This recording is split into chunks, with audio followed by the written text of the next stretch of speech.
Hi everyone, welcome to another episode of Just in Discussion. And today we'll be talking about a topic called business beyond profit, value adding as an alternative to reckless profiteering.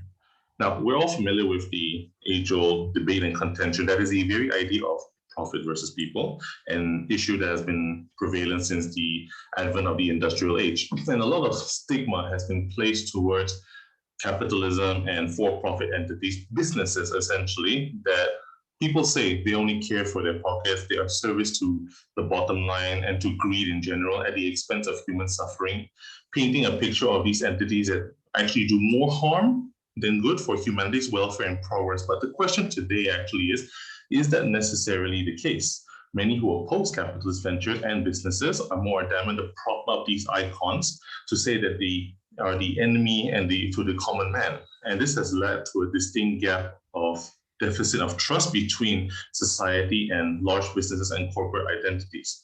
So today we'll be discussing about it. Is it true?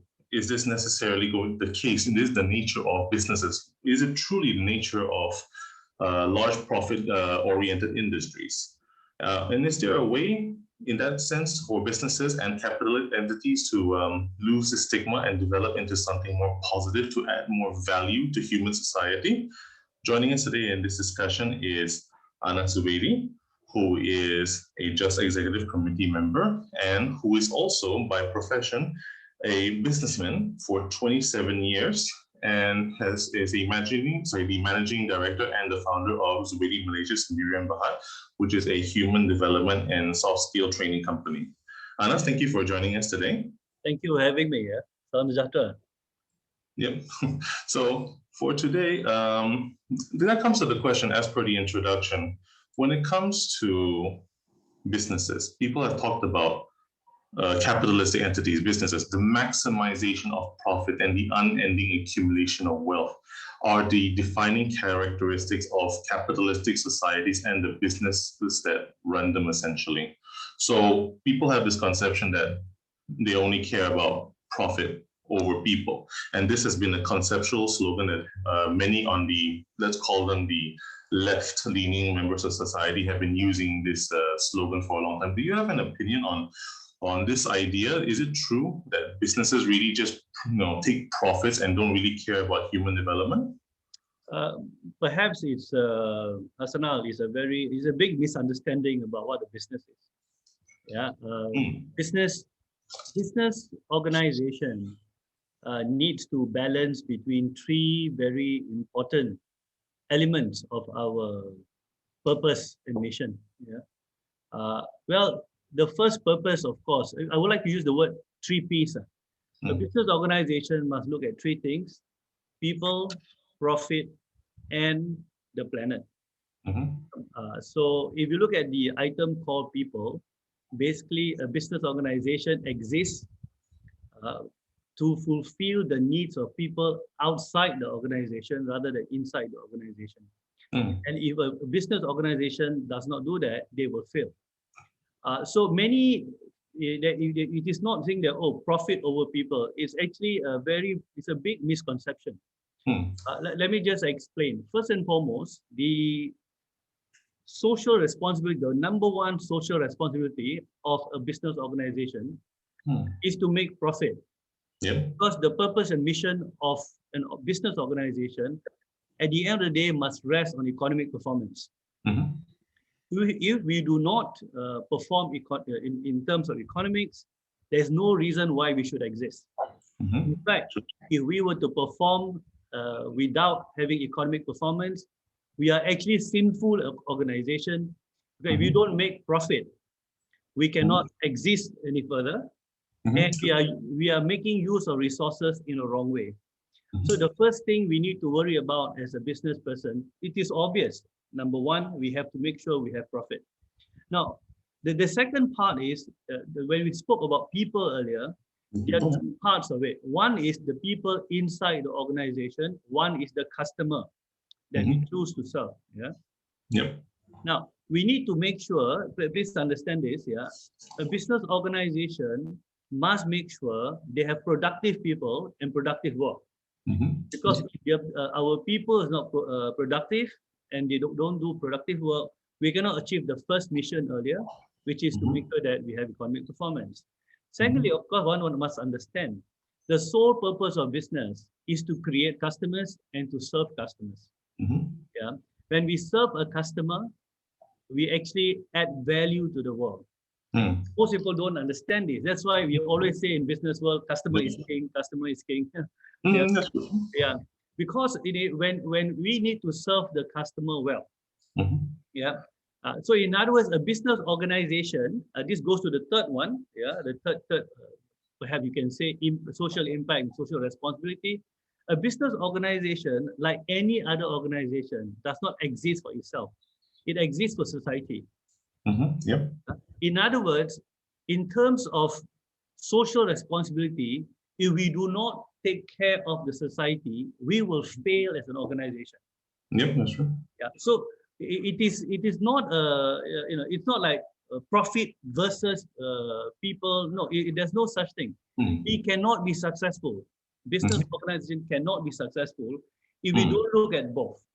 But the first, what you call, responsibility of a business organization is to make a profit. Yeah, because without profit, we don't pay taxes. Without taxes, we cannot help the world become a better place. You don't essentially contribute if you don't actually make the profit. You can't make the profit actually without actually serving the people as well. Right. But now there's an interesting concept because I recently saw this commentary by a commentator online that talked about this relationship between businesses and, of course, profit-making entities as well. So I'm sure you're familiar. Are you familiar with the story of the Lorax, the Dr. Seuss popular character over there, that talks about how business-oriented capitalism has essentially moved towards fulfilling the people's needs, and in that pursuit of fulfilling the people's needs in profit, in serving the people what they want, they essentially contribute to damaging the environment. That was the message from the Dr. Seuss's short story. So in that sense, as well, while we have mentioned about, yes, we need to contribute to the larger society, and that's what organizations do, because it comes down to how organizations also build on their image. They use corporate social responsibility, they give back to the community, and ultimately they do this in service to the community itself because of what the community wants, the people want. But sometimes, as some would say, the people may know what they want, but they're not sure about what they need to do. And this comes to a contention where, is it then the role of corporate society, of businesses, to also, in a sense, shape the society around them? What do you think about that? Well, I think there are a few things, there are many layers in your comment. Number one is, I'm one of those who do not think CSR is what we see today. CSR is not, I mean, yes, business organization, do that, where they pick a favorite social responsibility, particular area. And like, for example, Milo may support sports, for example, yeah. And another organization may, want to save the whales. Yeah, it's okay. I think those are good stuff when they do, and they should do it only if whatever CSR you do, it should only be done only if it helps. Go back to the first one, making a profit, making people work hard, productive, and work effective. And of course, it must at the same time, have good social responsibility. Now, a business organization's number one CSR is to produce the best product that serve their customers and the world. Now, in other words, our job is to create the best product so that we can sell more, we can employ more people, we can provide more jobs. Possible. For example, the watch I'm wearing now, or the watch you are wearing, or the things you have behind you right now, they are all the impact of businesses. Now, 100 years ago, 200 years ago, only the kings and the super rich can wear this kind of, can have a watch. But today, you can be a laborer, you can have a watch. Now, that is what the business people have done over the last 100 years. So, in other words, the number one job of a business organization, the number one CSR, is to make sure they produce good stuff, good services for the customers, which is actually someone outside. So Mm. all those things the CSR they do is actually a part of the total marketing. And that's the reason why there will be people who are, who are not happy with the Mm. so-called capitalistic business organization. They will pick on all those things. They say, oh, these people are just pretending to do it. They're Mm. pretending to throw money in CSR and they make more money.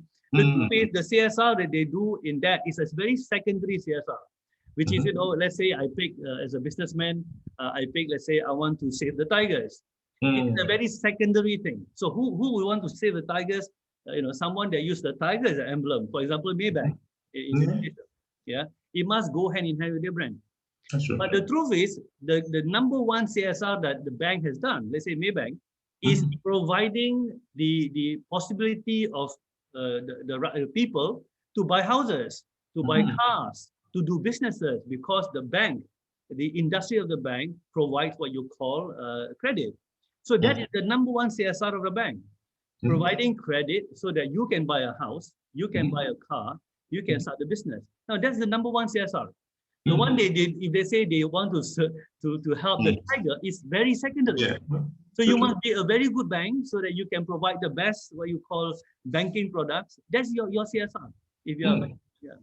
So I do not see, I do not follow the same way that the critics of the business people are looking at how we do CSR. No, no, no. We business people, our CSR is to deliver the best product that we can do That's true. ethically, of course. I Ethically, agree yes. with you. We should not, for example, kill the planet. Yep. Yeah, That's kill the true. planet. But you must find a little bit of a balance, because you need to build a house. You need to dig somewhere to get to make the cement, for example. Yeah, I mean, yeah, Yeah, I completely agree, actually, because you pointed out a very interesting thing. Because a lot of people, again, this is the problem when it comes to understanding our paradigm shifts, when how we look at the role of business entities as well. Because at the end of the day, people see business entities, you just take our money, and after that, you do this corporate CSR project. This corporate CSR project tends to be seen as something like, cynically on the side, but they don't see what the driving entity force behind a lot of the business entities and what they do. Like you mentioned, the watch thing as well. It's true, because at the end of the day, a lot of businesses have, in a sense, democratized our accessibility to a lot of things that were initially put towards the elites as well. And this is something that a lot of businesses can do. But that's the thing as well. A lot of businesses tend to, sometimes I will say, miss the point on that, because some people tend to focus on the negatives that some groups and some individuals and some people have done over here, but they don't actually see what the wider positive implications that businesses have also committed to doing. But in that sense as well, I suppose, because the criticism towards big businesses, big corporations, is they become these large entities that become removed from the society that they were part of initially. And they no longer actually function in that, what some would call reality as well. So in that sense, some would say they've been removed from a moral anchorage that they used to have, and they no longer actually are able to pursue a vision that is essentially grounded in certain principles. Now, what do you think about that? Do we need moral guiding principles like religiosity and also morality when it comes to guiding our businesses? I think whether it's business or teaching or anything we do in life, ethical standards, whether we call it moral standard or religious standards, should be part and parcel of what you call the framework of doing anything.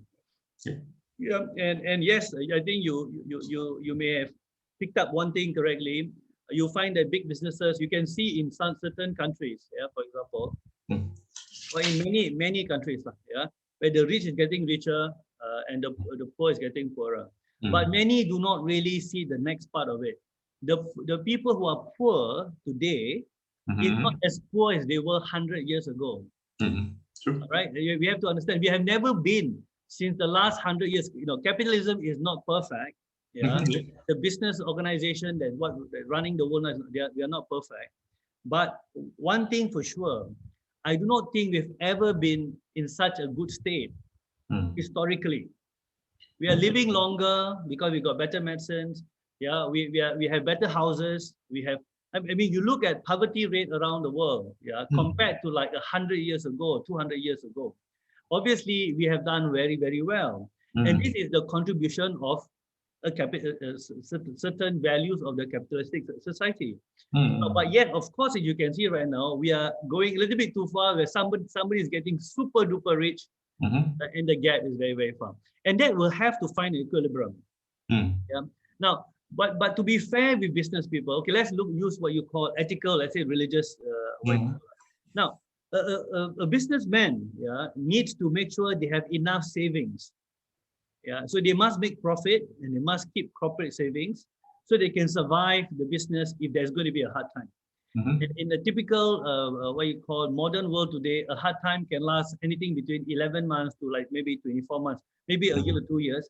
You need to be able to pay the salary of people for 2 years, even if you don't make money. Yep. Yeah, but like right now during the COVID crisis, yeah, a serious businessman will not want to close down his business, and he still wants to keep his good people. Remember the second part just now, getting productive people who make productive work is extremely urgent, very important for business people. So we do not want to lose them. Yeah. So what we need to do now is, even though we are not making money, we are losing money, we do not want to retrench our good people. Okay? So in other words, then we need to have savings.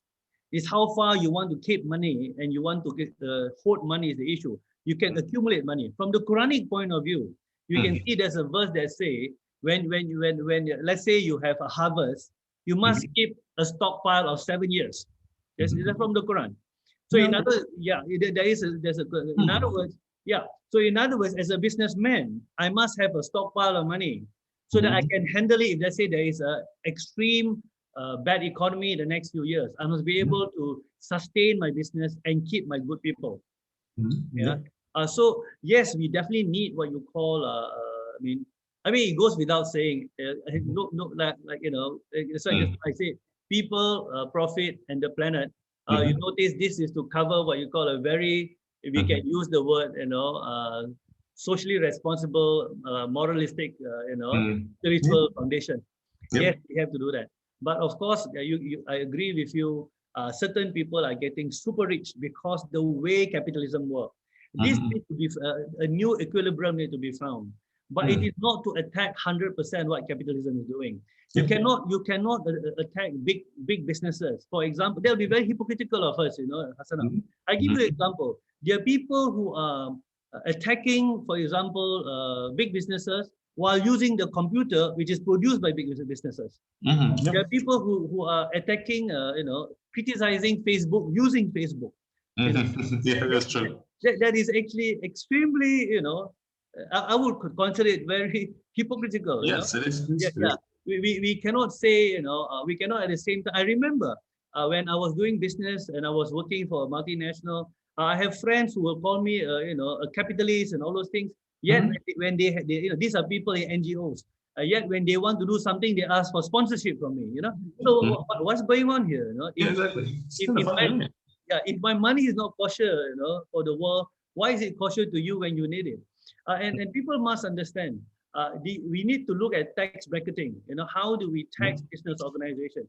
Because, it is in the taxes that we make every single what you call other organ of society, whether you're talking about schools, you're talking about hospitals, roads, and all that, is based on the profit made by business people.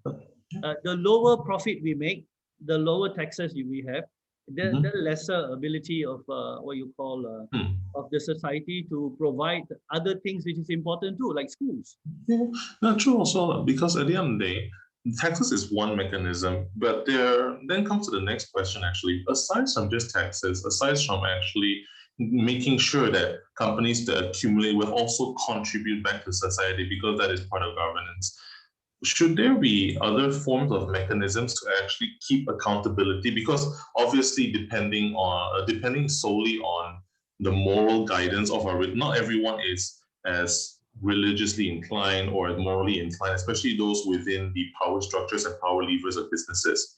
But is there then the responsibility of not just government, but of people to establish mechanisms of accountability to ensure that businesses also keep themselves in check and contribute wider to the society as well? What do you think?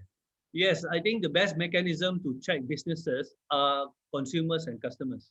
Yeah, if consumers or customers are uh, more knowledgeable, they have enough information, they will stop buying from companies that does harm. Yeah, You sure. see, at the end of the day, we have to go back to the basis of business. The number one purpose of business is to create customers, Sure. right? So customers is their number one stakeholder. Yeah, If sure. we want to what you call it, measure business or put them in check, is to talk to the customers. Yeah, that's sure. And today, Hasana, because of the power of social media, yeah, Yeah. businesses have to be extra careful. Yeah, Mhm. and we need to start. Hey, wait a minute. I cannot really, willy nilly do things wrongly because Mhm. somebody will find out about it. Yeah, Uh, that's true. long time ago, you can do that maybe. Yeah, Yeah. but today, no.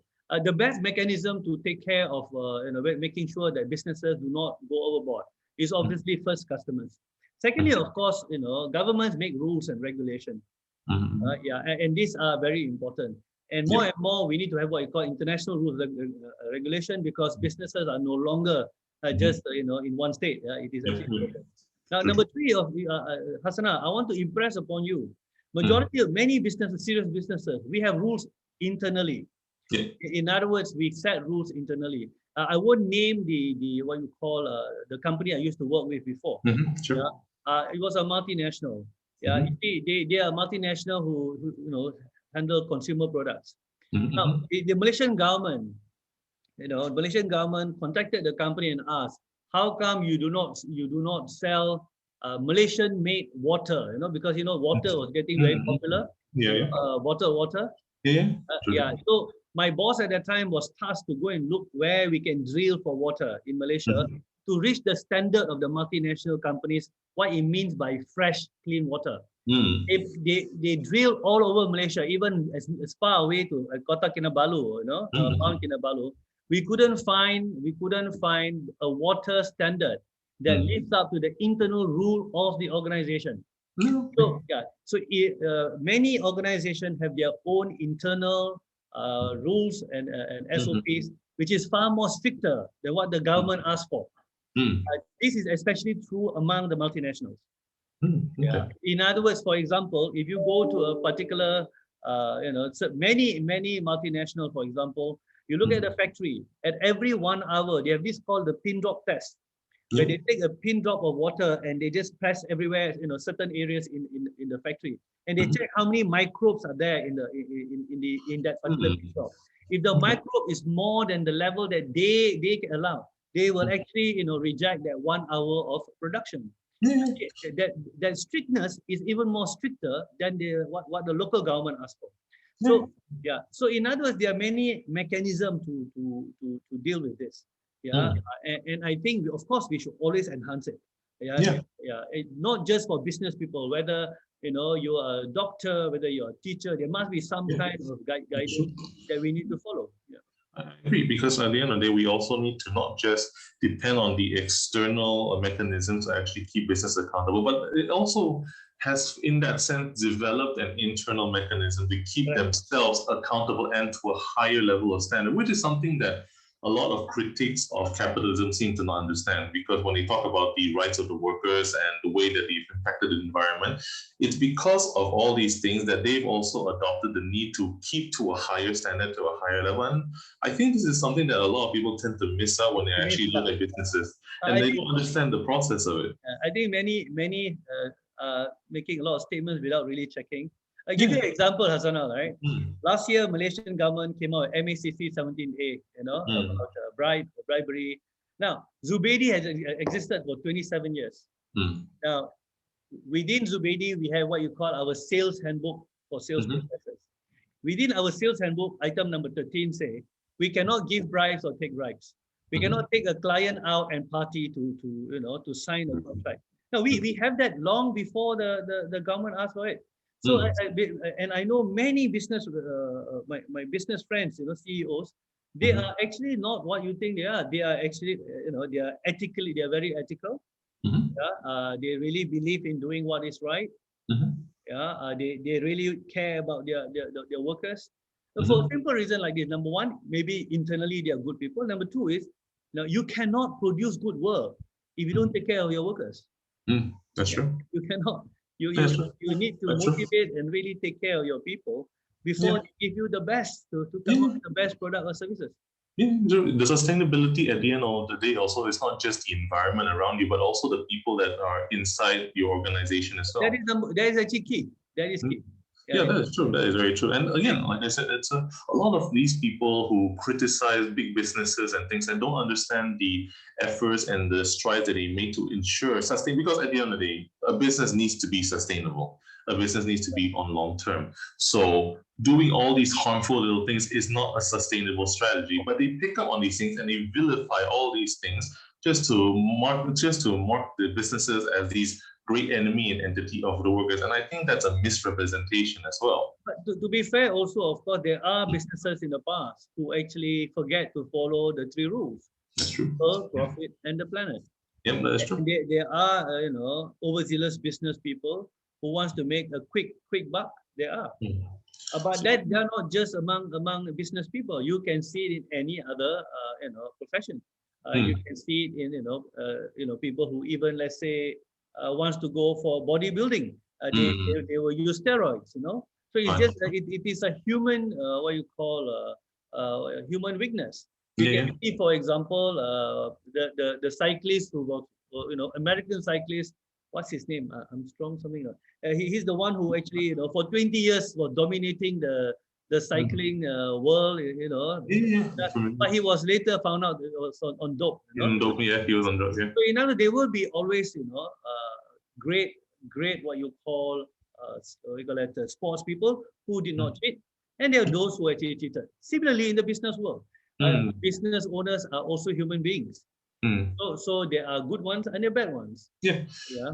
And at the end of the day, I think that's a takeaway message because the accountability to keep in check is not just from the businesses entirely itself, because we demand businesses to be accountable to those who also are outside to the society at large. But we also, as a society, I believe also now, we need to also be accountable to ourselves and what we ask of businesses. And at the same time, businesses in a very funny way as well actually do keep themselves among their competitors and themselves accountable and to a higher standard, which is why, like you mentioned, we've improved so much throughout the years and the centuries as well, because of the way that we actually practice this raising of standards, this adding of value to our business and the way we do things. Exactly. So it's like what you mentioned as well.